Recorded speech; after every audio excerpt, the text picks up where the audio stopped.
En un impactante giro de los acontecimientos, las imágenes del interrogatorio del famoso narcotraficante Joaquín El Chapo Guzmán han aparecido recientemente en Internet, causando conmoción en todo el mundo. Las imágenes filtradas, que rápidamente se han hecho virales, revelan el intenso interrogatorio entre el Chapo y su rival capturado, arrojando luz sobre el funcionamiento interno del peligroso submundo criminal. Acompáñenos en esta apasionante historia y descubra las impactantes revelaciones y momentos que han cautivado al mundo entero. Prepárese para presenciar las explosivas imágenes que han dado que hablar. El interrogatorio del Chapo. El año es 2019. Uno de los capos de la droga más infames del mundo acababa de ser condenado por cargos de narcotráfico. Un escalofriante vídeo apareció en Internet en el que se ve a Joaquín El Chapo Guzmán interrogando a un hombre que está indefenso encadenado a un poste. La autenticidad de este vídeo ha sido confirmada por el FBI, añadiendo otra capa de intriga al caso contra el Chapo. La escena se abre en una lúgubre zona de descampado, con la cámara enfocando a un hombre que parece muy golpeado. Está atado a un poste en una esquina y hay otro hombre junto a él. Ese hombre es el capo de la droga, Joaquín El Chapo Guzmán. El aire está cargado de tensión mientras el Chapo, con su característica gorra de béisbol, camina de un lado a otro. Sus ojos arden con una intensidad que podría incendiar la habitación. El Chapo, que sigue de pie en una esquina cerca del hombre que está atado y no puede escapar, comienza a interrogarle. ¿Quiénes son ellos? Nuestra gente. ¿Quién manda? El hombre que fue asesinado ayer. Así que él era el jefe del grupo. ¿Estaba a cargo de Mazatlán? No, es el colombiano. El colombiano le envió órdenes. El aire, ya cargado de tensión, se vuelve más denso cuando el Chapo, que se paseaba de un lado a otro, se detiene abruptamente frente al hombre capturado. Claramente, lo que el hombre estaba viendo no era el tipo de información que complacía al capo de la droga. El Chapo indaga más, queriendo saber dónde estaba el colombiano. ¿Dónde está el colombiano? Así que todos los pendejos están en los mochis. Tenemos que capturar a esa mujer. Para que nos diga los nombres, él fue quien los recogió. ¿Quién? ¿El que murió ayer? A juzgar por su lenguaje corporal, la frustración de El Chapo crece mientras sigue dando vueltas frente al hombre capturado, quizá tratando de encontrarle sentido a la información que ha obtenido hasta ahora. De nuevo, decide interrogar más al hombre. Así que de los de Zacatecas, ¿hay alguno en Mazatlán? Sí, todos. Actualmente están en la zona norte. ¿Son de Zacatecas? Sí. Incluso después de revelar de dónde eran sus compañeros del cártel, no había libertad a la vista, ya que el Chapo no había terminado con el hombre. ¿Y los mochis? También hay gente de ahí, de Zacatecas, y allí recogimos el 4 y el otro tipo. ¿De dónde es la gente de Zacatecas? En los mochis y aquí en los limones, no otros. No estás mintiendo, ¿verdad? No, señor. Ahora las cosas suben un poco de tono, ya que el Chapo ahora parece sospechar de la información que el hombre estaba soltando. Antes dijo en Mazatlán, sí, habían llegado allí, pero a esos los mandaron allá, a la sierra. ¿Y cuántos hay en los mochis? No sé cuántos son, pero me pidieron varias camionetas. No sé cuántos iban a mandar. ¿A dónde? A los mochis. ¿De dónde? De aquí, pero nos dijeron que mandáramos camioneta, porque va a llegar gente y necesitamos mandar camionetas. El clip del interrogatorio termina con el Chapo confirmando lo que acababa de escuchar. Así que estaban enviando camionetas a los mochis. ¿Sí, y a Nayarit? No, ahí no. No enviamos nada a Nayarit. Aunque el video terminó casi abruptamente, no podemos dejar de imaginar cuál será el destino del hombre atado al poste. El peso del encuentro persiste en el aire, un recordatorio del poder y la crueldad de este notorio capo de la droga. Este intenso y escalofriante interrogatorio entre el Chapo y el hombre indefenso, encadenado a un poste, seguramente produce escalofríos porque muestra el poder y la influencia que ejerce, y cómo la libertad de vivir depende de su decisión. Sin embargo, no es la primera vez que el Chapo aparece en un vídeo viral como hombre libre.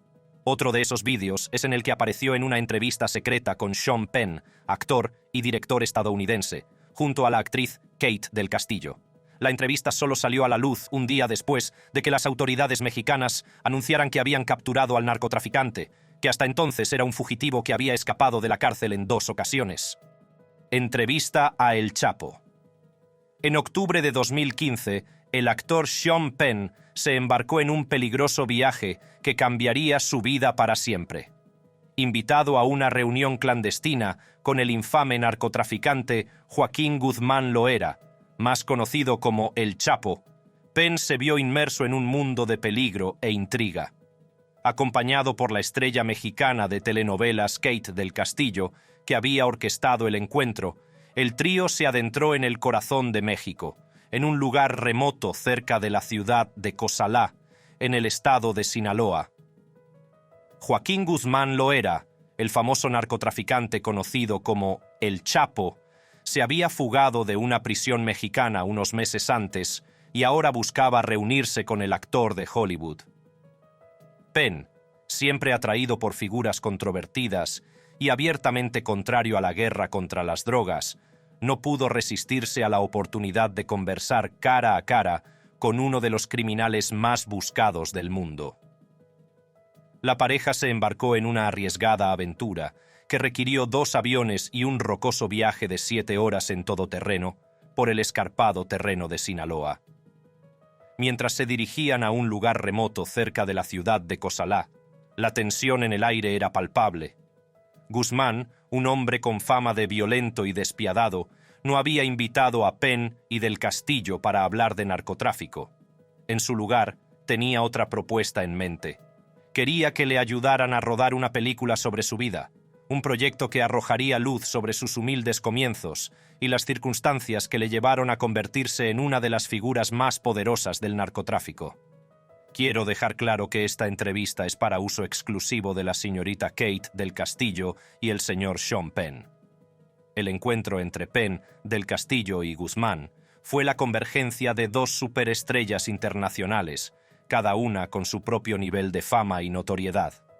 El Chapo, a menudo comparado con el tristemente célebre Al Capone, había sido incluido en la lista del enemigo público, no uno, por la Comisión del Crimen de Chicago. Penn, por su parte, era un actor y activista de renombre, conocido por sus firmes opiniones y su voluntad de desafiar el statu quo. Sin embargo, cuando el trío se vio cara a cara, resultó evidente que Guzmán no conocía a Penn. Sus abogados tuvieron que darle un curso acelerado sobre la filmografía de la estrella de Hollywood, mencionando películas notables como 21 gramos y The Crossing Guard. No fue hasta que Guzmán buscó personalmente a Penn en Google que aceptó la reunión, intrigado por la oportunidad de relacionarse con un actor de renombre. Para Penn, colaborar en un proyecto cinematográfico con un hombre de tanta notoriedad era sin duda una empresa arriesgada. Incluso algo tan inocuo como hablar de una película podía tener consecuencias nefastas. Pero el atractivo de la historia de Guzmán era innegable. Las historias de sus hazañas, desde túneles transfronterizos hasta audaces fugas de prisión, le habían convertido en una leyenda entre los pobres de México. Para ellos, era un símbolo de resistencia contra un sistema que les había fallado, un Robin Hood moderno que desafiaba la autoridad de los gobernantes mexicanos. La línea entre el folclore y la realidad se había difuminado, y las anécdotas sobre su vida y sus crímenes habían adquirido el carácter de fábulas. Guzmán, sentado frente a Penn, parecía sorprendentemente nervioso. Había desaparecido la imagen de una figura poderosa y peligrosa. En su lugar se sentaba un hombre corriente, vulnerable e inseguro. El marcado contraste entre la imagen pública de Guzmán y su comportamiento en ese momento era sorprendente. Fue un recordatorio de que incluso los individuos implicados en actividades delictivas son, en el fondo, personas normales con miedos y vulnerabilidades. Penn comenzó la entrevista preguntando a Guzmán por su educación y las circunstancias que le llevaron al narcotráfico. Guzmán, con un sorprendente nivel de modestia y honestidad, admitió que las drogas eran perjudiciales, pero sostuvo que no tuvo otra opción mientras crecía. Habló de pobreza, falta de oportunidades y un sistema que le falló a él y a muchos otros como él. Las palabras de Guzmán retrataban a un hombre impulsado por las circunstancias, producto de una sociedad defectuosa. ¿Cómo fue su infancia? Recuerdo desde que tenía 6 años hasta ahora mis padres, una familia muy humilde, muy pobre. El Chapo continuó hablando de cómo había vendido artículos de poca monta en el mercado solo para poder mantener a su familia mientras crecía. Recuerdo cómo mi mamá, Hacía pan para mantener a la familia. Yo lo vendía. Vendía naranjas, vendía refrescos, vendía dulces. Mi mamá, muy trabajadora, trabajaba mucho. Cultivábamos maíz, frijoles. Tras rememorar un rato su infancia, el entrevistador entró de lleno en materia. ¿Cómo acabó el Chapo metido en el negocio del narcotráfico? ¿Y cómo te metiste en el negocio de la droga? Bueno, desde los 15 años en adelante, de donde yo soy, que es el municipio de Badiraguato, me crié en un rancho que se llama La Tuna. En esa zona y hasta el día de hoy no hay oportunidades de trabajo. Continuó diciendo, para poder comprar comida. Para sobrevivir es cultivar amapola y marihuana. Y desde esa edad empecé a cultivarla, a cosecharla, a venderla. Eso es lo que puedo decir. A partir de ahí, la entrevista se trasladó a la expansión de su comercio de drogas y cómo empezó todo. Cómo salió de allí, cómo se expandió todo. De ahí, de mi rancho, me empecé a ir a los 18 a Culiacán, después a Guadalajara. Tras hablar de su incursión en el narcotráfico y su expansión, la entrevista derivó hacia su huida y la presión de ser un hombre buscado. Y ahora que estás libre, ¿cómo te ha afectado el hecho de que ahora eres libre y la presión? Debes sentir porque eres buscado por la ley. Bueno, en cuanto a ser libre, feliz, porque la libertad es muy bonita. El Chapo, sin embargo, declaró que no sentía ninguna presión por ser un hombre buscado, porque siempre había tenido que tener cuidado. Y la presión, pues para mí es normal porque he tenido que tener cuidado desde hace unos años, en ciertas ciudades, y no siento nada que afecte a mi salud o a mi mente. Me siento bien. A medida que avanzaba la entrevista, Penn ahondó en la naturaleza nociva de las drogas, y aunque el Chapo admitió que la afirmación era cierta, volvió a asegurar que no había otra forma de ganarse la vida. ¿Es cierto lo que dicen, que las drogas destruyen a la humanidad y hacen daño? Bueno, es una realidad que la droga destruye. Continuó diciendo, desafortunadamente, como dije, donde crecí no había otra manera, y todavía no hay una manera de sobrevivir. No hay otra manera de trabajar en nuestra economía para poder ganarse la vida. La conversación dio un giro inesperado cuando Penn preguntó a Guzmán si se consideraba un hombre violento. La respuesta de Guzmán fue un rotundo «No, señor». ¿Se considera una persona violenta? No, señor. ¿Es usted propenso a la violencia? ¿Intenta evitar la violencia o solo la usas como último recurso? El Chapo respondió diciendo, «Mira, lo único que hago es defenderme. Nada más. ¿Pero me pongo a buscar problemas? Nunca». Fue un momento de introspección, un vistazo a las complejidades de un hombre que se había convertido en sinónimo de violencia y brutalidad. La negación de Guzmán desafió las ideas preconcebidas de muchos, obligándoles a enfrentarse a las contradicciones de su carácter. Al final, se le pidió que se definiera a sí mismo, y dijo lo siguiente: «Si te pido que te definas, si te pido que finjas que no eres Joaquín. En cambio, eres la persona que lo conoce mejor que nadie en el mundo. ¿Cómo te definirías? Bueno, si lo conociera, en este caso, respetuosamente y para mí». Continuó diciendo, «Diría que es una persona que no busca problemas de ninguna manera, de ninguna manera». A lo largo de la entrevista, Guzmán se mostró tranquilo y sereno. Habló con una sensación de seguridad en sí mismo, incluso cuando reveló los aspectos más oscuros de su vida. Era como si hubiera aceptado su destino y estuviera dispuesto a compartir su historia, liberándose del peso de sus actos. La entrevista sirvió para recordar que incluso las personas implicadas en actividades delictivas son polifacéticas y capaces de sorprendentes niveles de introspección y autorreflexión. Consecuencias. Como era de esperar, ambos vídeos han causado una inmensa impresión en los espectadores, y cada persona ha tenido una reacción diferente ante estos clips virales. En el caso del vídeo en el que el Chapo interroga a un hombre atado a un poste, el impacto ha sido tremendo. En primer lugar, se afirmó que el hombre capturado en el vídeo pertenecía al grupo rival de los Zetas. De ahí que empiecen a circular rumores sobre el destino del hombre y las posibles implicaciones para el cártel rival de los Zetas, lo que crea una ola de inquietud en el submundo criminal. Comienza el interrogatorio y el Chapo no pierde tiempo en imponer su dominio. Exige respuestas con una voz de una calma escalofriante que produce escalofríos. El cautivo, visiblemente tembloroso, no se atreve a resistirse aunque quisiera.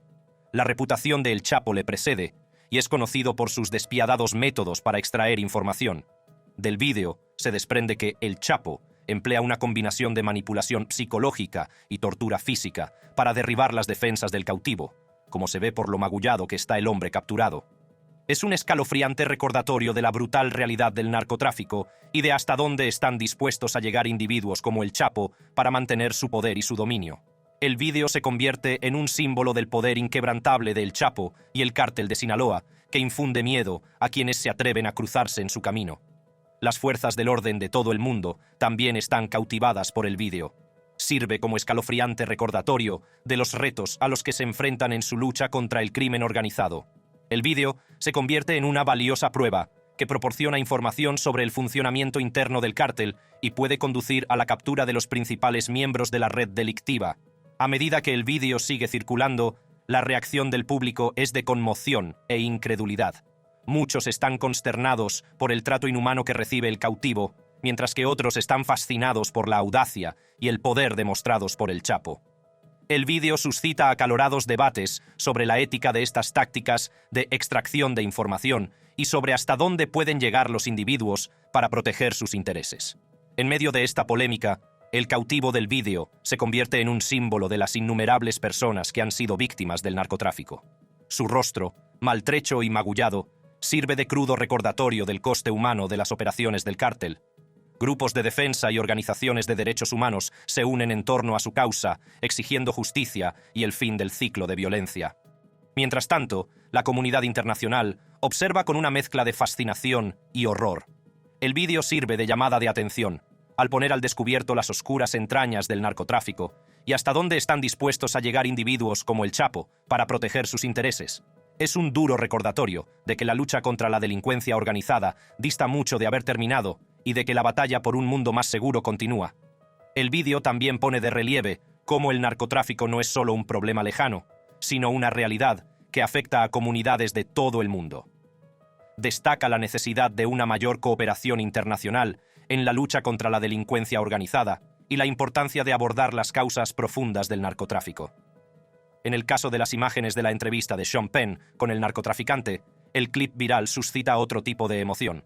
Fue un recordatorio de que incluso quienes se dedican a actividades delictivas no son simples caricaturas del mal, sino individuos moldeados por sus circunstancias y los sistemas en los que operan. La historia de la última entrevista de Joaquín Guzmán con Sean Penn cautivó al mundo, ofreciendo una visión de las verdades ocultas y las complejidades que se esconden tras uno de los criminales más famosos de nuestro tiempo. Fue una historia de riesgo, intriga y las consecuencias de adentrarse en el mundo de los cárteles de la droga. La entrevista arrojó luz sobre las vulnerabilidades y contradicciones del personaje de Guzmán, desafiando la narrativa predominante y dejando un impacto duradero en todos aquellos que fueron testigos de ella. Al caer el telón de este extraordinario capítulo, el mundo se queda con una comprensión más matizada de Joaquín Guzmán y del mundo en el que vivía. La entrevista había desvelado las capas de la vida del famoso narcotraficante, revelando al hombre detrás de la leyenda. Fue un recordatorio de que incluso quienes se dedican a actividades delictivas son, en el fondo, personas normales moldeadas por sus circunstancias. La historia de El Chapo es un cuento con moraleja, un testimonio de la complejidad del narcotráfico y de los problemas sistémicos que lo perpetúan.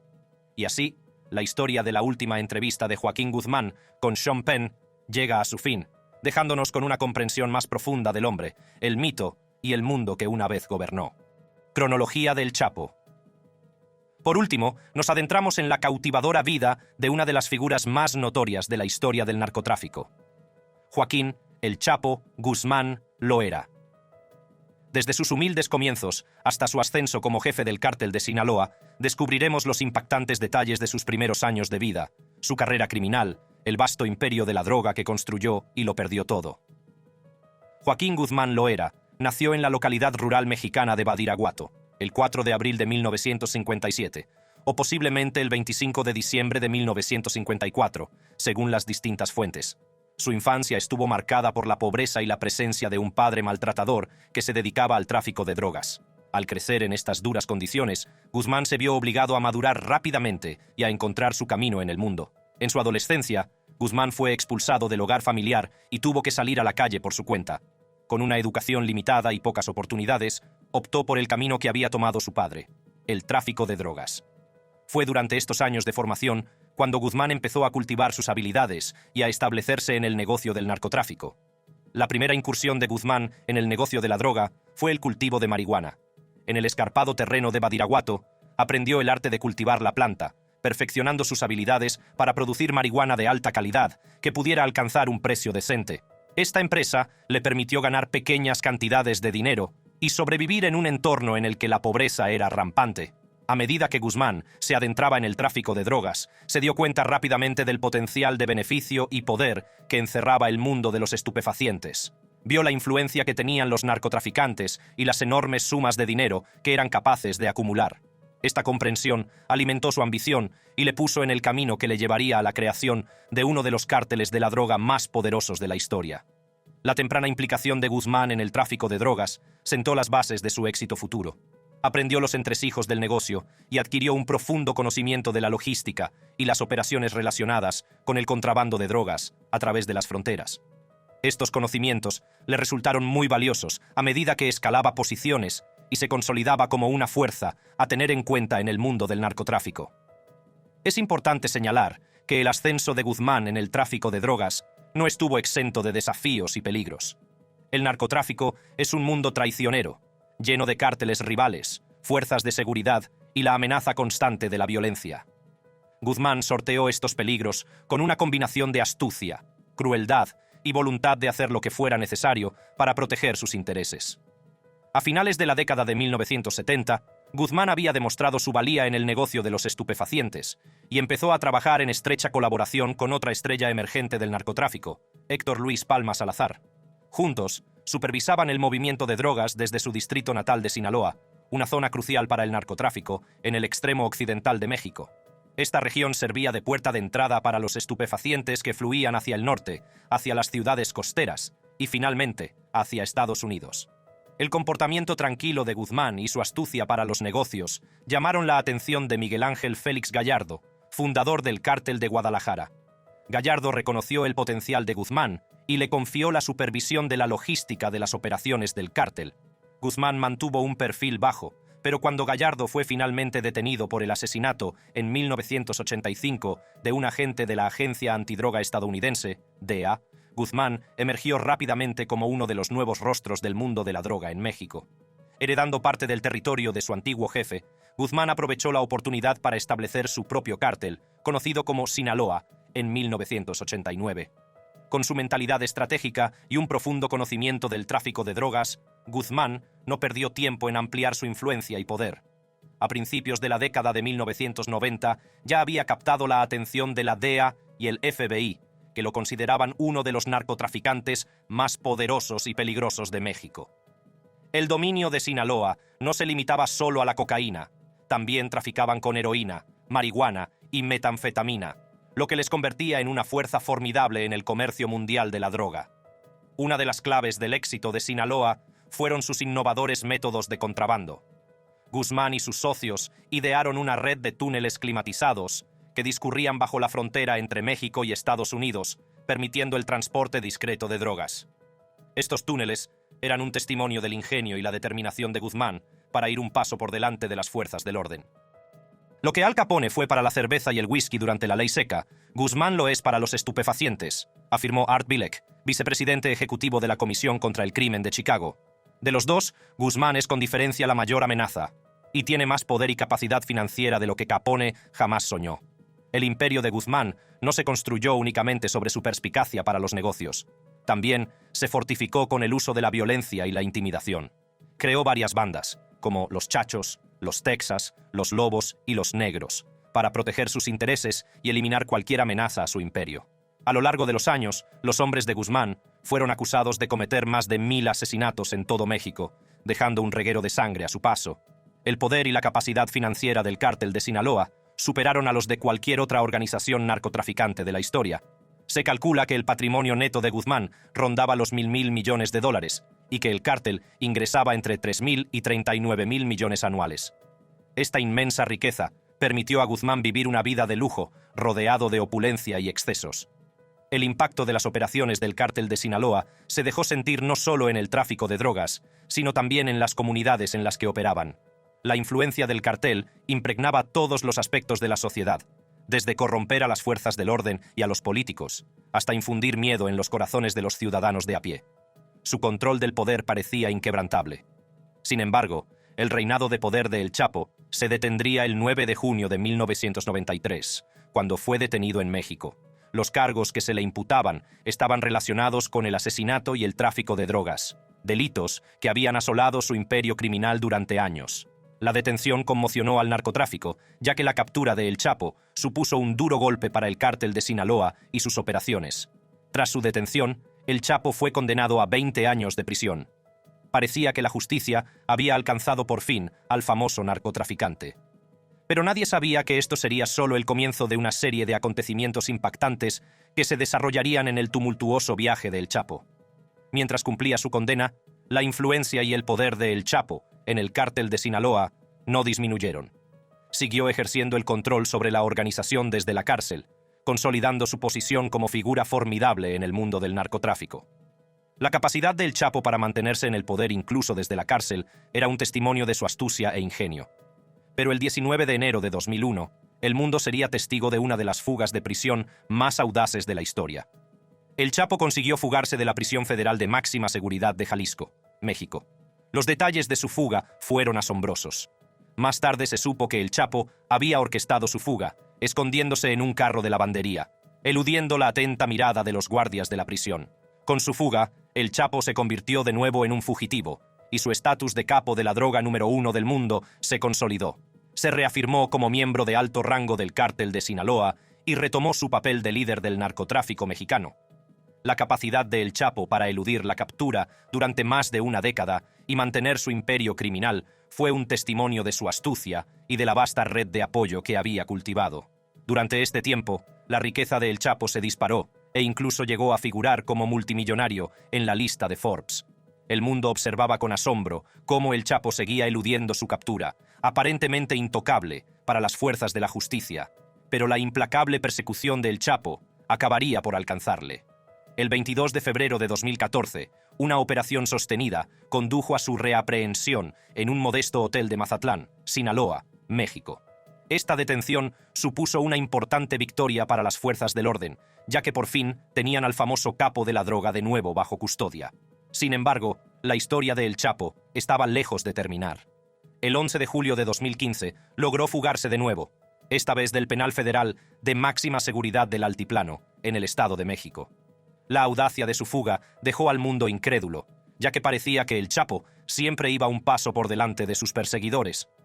Este es el momento en que Joaquín El Chapo Guzmán hace quedar en ridículo al gobierno mexicano, paseando arriba y abajo de su celda, tranquilamente, esperando.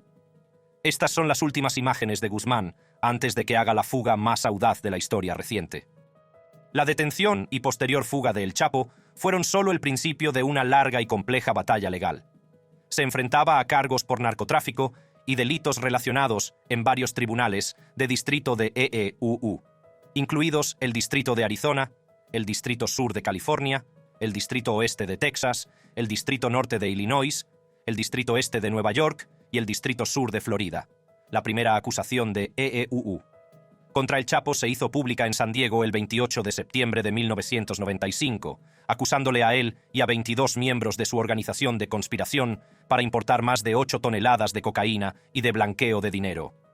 Tras años eludiendo su captura y orquestando su imperio criminal entre rejas, por fin llegó el día del juicio final para Joaquín Guzmán Loera.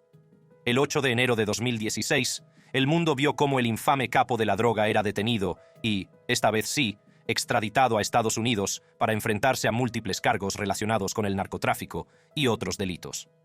Esto marcó un importante punto de inflexión en la lucha contra el cártel de Sinaloa y su líder. Una captura dramática. el narcotraficante más buscado y peligroso del mundo. El narcotraficante, Joaquín El Chapo Guzmán, de nuevo bajo custodia mexicana. Esta noche, el presidente de México anuncia misión cumplida tras casi 6 meses de persecución del jefe del cártel de Sinaloa. El juicio contra El Chapo comenzó el 5 de noviembre de 2018 en el Distrito Este de Nueva York. La sala se llenó de expectación mientras la fiscalía presentaba una montaña de pruebas contra el famoso capo de la droga. El juicio duró 3 meses, durante los cuales se revelaron detalles impactantes de la participación de El Chapo en las operaciones de narcotráfico del cártel de Sinaloa. Las declaraciones de testigos colaboradores, entre ellos antiguos miembros y socios del cártel, proporcionaron información de primera mano sobre la implicación de El Chapo en la importación y distribución de drogas, así como sobre su uso de la violencia para mantener el control de su imperio criminal. La escala de las operaciones de narcotráfico de El Chapo era asombrosa.